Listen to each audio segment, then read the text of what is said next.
Hello everyone, welcome back to my another blog. তো আমি গেছিলাম একটা কাজে বাইরে। রাস্তা দিয়ে আসার সময় দেখতে পেলাম রাস্তার সাইডে একটা হস্তশিল্প মেলা বসেছে। কলকাতা, ওয়েস্ট বেঙ্গল আমি এগুলো অনেক দেখেছি, কিন্তু জয়পুরেই প্রথমবার দেখলাম। শীতকালে এগুলো যেমন আমাদের ওখানে হয়, এখানেও এরকম মেলা বসে শীতকালে, হস্তশিল্প মেলা। ভাবলাম ভেতরে ঢুকে একবার দেখি এখানে কি ধরনের জিনিসপত্র পাওয়া যায়। তো আমি অনেকটা অবাকই হলাম। সমস্ত রকম যেমন আমাদের ওখানে পাওয়া যায় তেমনই সব ক্রকারি জিনিসপত্র, কাঠের জিনিসপত্র, এমনকি অনেকগুলো জায়গা থেকে কাশ্মীর আরও অনেক জায়গা থেকে এসেছিল লোকজন বিক্রি করতে। যাই হোক, এখানে ক্রকারি জিনিসগুলো এত সুন্দর সুন্দর লাগছিল। আর এই সাইডটাতে বসেছিল এখানে একটা এক্সিবিশন। বাড়ি এসে আমি বানিয়ে নিয়েছিলাম বিরিয়ানি। আগে থেকেই ডিসাইড করেছিলাম যে বিরিয়ানি বানাবো। আর আজকে আপনাদের সাথে এই বিরিয়ানির ঠিক রেসিপি নয়, প্রসেসটা আমি শেয়ার করব, কারণ আমি অত ডিটেলসে ভিডিও ক্লিপগুলো নিইনি যে পুরো রেসিপিটা বলবো। তাও যে জিনিসগুলো আমি ইউজ করছি সবগুলো আপনাদের দেখাবো।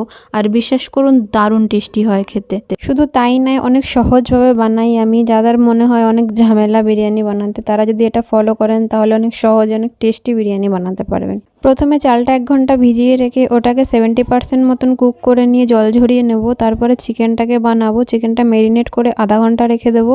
আর চিকেনটাকে ম্যারিনেট করার জন্য আমি ইউজ করি শুধুমাত্র দই, বিরিয়ানি মশলা আর আদা পেঁয়াজ রসুন বাটা। ওটা পরিমাণ মতন, আপনারা যতটা বিরিয়ানির জন্য চিকেন নেবেন ঠিক ততটা একটু মশলাটা মাপ মতন বুঝে নেবেন। চিকেন বানানোর জন্য আর কিছু দরকার নেই। কড়াইতে তেল দিয়ে জাস্ট ওটাকে কষিয়ে একটু গ্রেভি রেখে বানিয়ে নিতে হবে। বিরিয়ানি বানাতে হলে একটা জিনিস মাথায় রাখতে হবে, একটু খোলামেলা পাত্র দরকার। খোলামেলা পাত্র হলে বিরিয়ানিটা ঝরঝরে হবে পুরো। আর একটা কাজ আমি করি, এটাও আপনারা ফলো করবেন, তাহলে বিরিয়ানির রাইসগুলো একদমই পুড়ে যাবে না।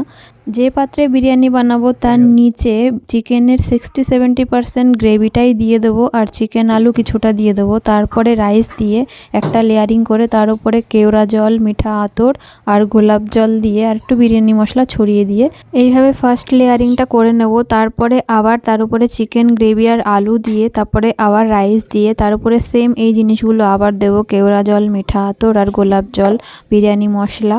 আমি যেহেতু 2 লেয়ারই বানাচ্ছি তাই এর উপরে হালকা বেরেস্তা আর ঘি অবশ্যই দেবো 3 থেকে 4 চামচ।